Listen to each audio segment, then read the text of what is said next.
So we're going to go to Tim, they in Washington, answering the chat poll, says, according to Leviticus and the teachings attributed to Jesus, the immigrant is to be treated as thy neighbor. So I want to hear more about that. Tim, you are on with Jimmy and Richard. What is up? Hey guys, how are you? I just wanted to, before I get there, I just wanted to say that Dylan broke my heart. I'm a 59-year-old gay man who is part of the Fundamentalist Pentecostal Church years ago, came out twice, once when I was a teenager, again when I was 38 and I divorced my ex-wife, all of that. I just want to let Dylan know that what he can do is find the community that will support him and love him where he's at. Usually if he's in college, there's going to be an LGBTQ plus community there for him. Just go and let them love on him, because sorry, his story just broke my heart. So I just wanted to throw that out there before I started on my diatribe. Well, yeah, I appreciate that feedback. Especially when it's matters concerning family and parents, the people who are supposed to do anything for you, right? To see that relationship can be fractured by somebody's lifestyle, not even a choice, but who they are, is really heartbreaking. I have differences with my parents, but they still love me, and I'm incredibly grateful. And I just wish that that were more common. So I appreciate you sharing that, Tim. I want to get to your answer to the chat poll. Why don't you tell us what's on your mind as far as the immigration issue? Okay, so again, like I said, I was involved in the fundamentalist Pentecostal realm for almost 20 years, and I have a degree in theology.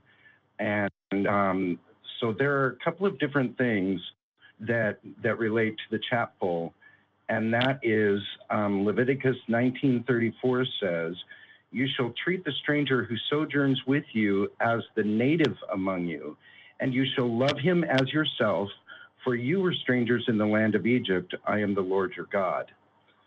And to go into the New Testament, because many may say, well, that was the Old Testament, and let's go to what Jesus says in Matthew 25:35, or actually the teachings that are attributed to him anyway.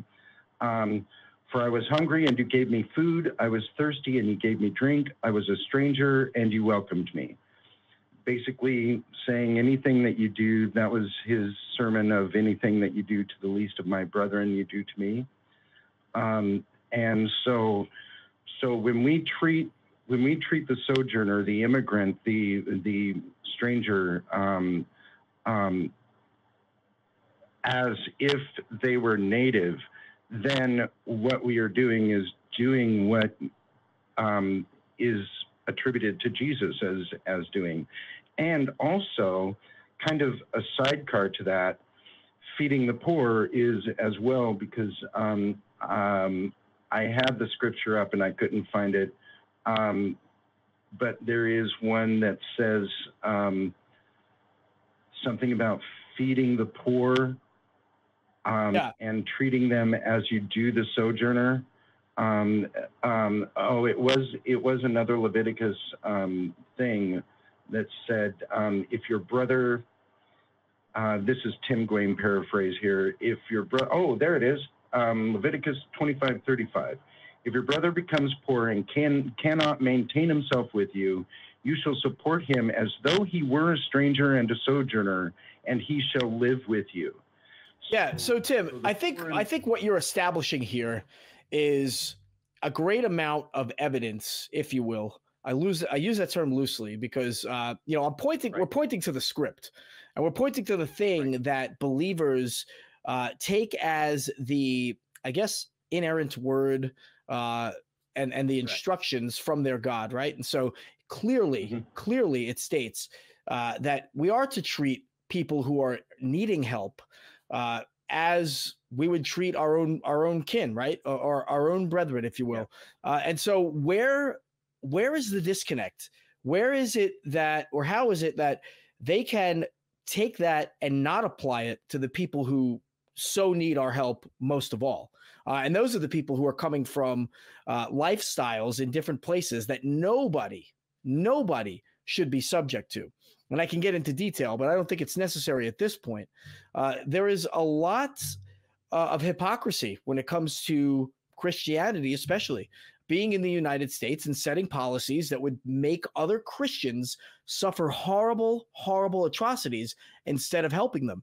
Now, I don't know where all these callers are that were commenting from, on the question when it was posed last week, on the video that I shot on Thursday to set up for this. But basically, people brought up all kinds of things, security issues, why we should have closed borders.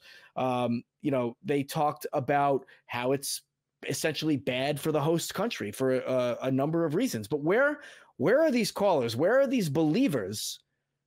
And why is it that you have three people here, myself, Richard, and Tim included, explaining your doctrine for you and pointing out the holes? Where are you, and why aren't you defending it? And so, Tim, those are my thoughts on the things that you're positing here. I want to kick it over to Richard real quick and see if Richard has anything to reflect on from this exchange so far.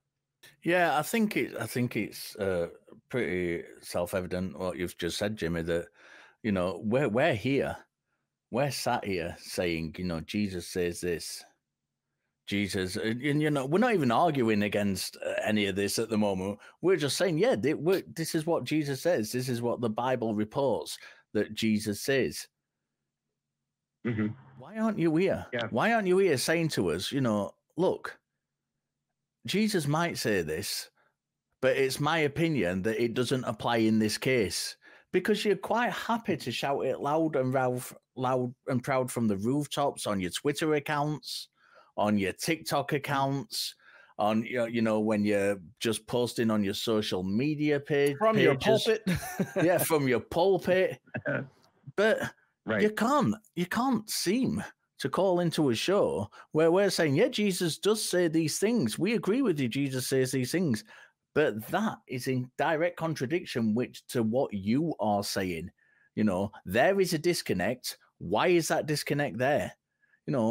Why aren't you on the phones explaining that disconnect? Or is it possibly because you know that you can't? And that's why you're not calling up? Because it seems to me the more likely reason that, and I don't tend to talk to religious people about political stuff. I talk to them about theology and about, other things, logic and stuff like that all the time. I don't tend to have many political discussions as a person with religious people. But you're quite happy to make those religious statements. But when we drill down into anything, when I talk to religious people and I'm drilling down into things with them, we always get to this stage where we get to a point where they just shut up. They just leave the conversation. And that I don't mind. And now, I've made videos about this before. I don't mind that. I think when somebody leaves the conversation, it's not necessarily, I'm not one of these people who, for the most part, will go chasing people down saying, why haven't you answered this question? Why haven't you answered this question? Because I appreciate that when somebody's left the conversation, when you've had a conversation, when you've broken things down and assessed things together, sometimes people need to go away and think about it. And that's a good thing because it shows that they're listening. It really, really does show that they're listening. But when they can't even have the conversation to begin with, when it is just preaching, when they are just shouting, well, immigrants this and immigrants that and immigrants the other, and you say, hang on a minute, that's what Jesus taught. Let's have a conversation about it. And they don't even want the conversation to begin with. That shows a real problem in thinking. That right there shows a real problem in thinking. And like I say, I have no problem with having a disagreement and people going away and having to think about it. But when you won't even have the conversation to start with, what is it? Is it cowardice? Is it just the fact that you know you're wrong and you don't want to admit it because you've made these public statements? I don't know. I'm going to pass it back on over to Jimmy, but I'm very confused about it. I want to know where we're at with Tim. Tim, what do you think so far about what Richard and I have said? So far, yes, I'm right in lockstep with you. And the other thing that I wanted to mention too is that there were, I believe, 7 sanctuary cities that were set up in Leviticus as well. There were supposed to be 7. Bethel was one of them, and I know that there has been talk for decades of sanctuary cities, and some cities have bucked the system and created themselves as sanctuary cities, and that too has been fought against by believers who are supposed to believe this stuff. And I mean, I agree with this shit that's in the Bible that you know, more than they do, and I don't even believe any of that crap. I think all of it is mythical, and it's just written up stories. But Tim, you know what else is mythical? Borders. Borders are mythical. Borders are these made-up things that people treat as tangible objects that are so sacred that they can't be altered in any way. But the funny thing about the U.S. southern border is that it used to go all the way up to Oregon. It used to go beyond Colorado. In 1848, we took 525,000 square miles from Mexico. I mean, how are these people immigrating to a country that really doesn't even belong to us, if you think about it? I mean, more like that's like half of our country.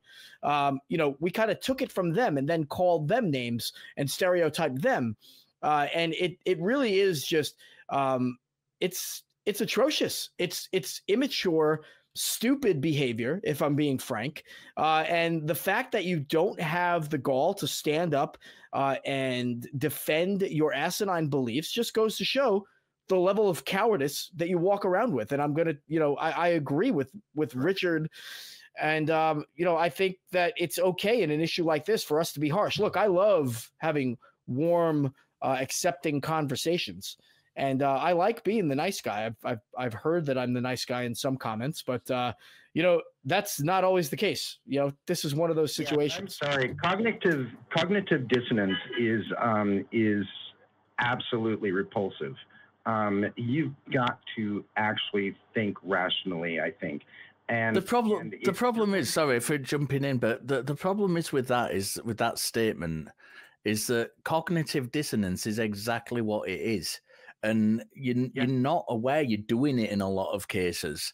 And we are emotional creatures, and you know we can't, unfortunately, all be kind of Vulcan-like and suppress our emotions and suppress what we're thinking. This is why these conversations are so important, because when cognitive dissonance is happening, people often aren't aware that cognitive dissonance is happening.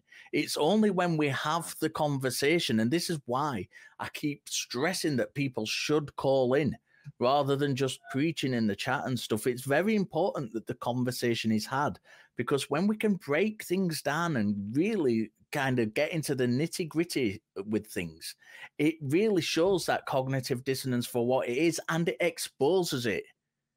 And then the person can start to think, and that is why it's so important. I don't think it's as simple, Tim, as just saying cognitive dissonance is a repulsive thing, because it is something which very oftentimes is beyond the control of the person who is being dissonant with their cognition. Yeah, Tim, the floor is yours. Richard and I are full of thoughts on this, but you go ahead. Yeah, sometimes it's also being purposefully obtuse as well. This is sorry, I can't meet the train. It's okay. The train track. So, give me just a second. Tim. But being purposefully obtuse. Tim, you're killing us, man. All right. Listen, are you good? Is the train gone? Purposefully obtuse is I think what I really meant, more than cognitive dissonance. Yeah, fair enough. Knowing that what I'm saying in any given situation it makes sense. It's a logical step-by-step process, right? And then from there, they still are saying, well, God said this, and that's all. So, Well, I mean, the jury's out on what God actually said or what God actually meant, or if these people even really care. And so, you know, it's a messy subject. And I wish that we had some believers, some supporters of this idea to call in and defend their faith. But unfortunately, I think it's atheists 1 and believers 0 on this one. Tim, I really want to appreciate your call. You know, I hope you're not, or excuse me, I don't mean to say I want to appreciate your call. I do appreciate your call, and I want to thank you for calling in and giving your account or your take on the subject matter and giving us some great resources from the Bible. I hope you don't miss your train, man. So I'm going to let you go and go do that.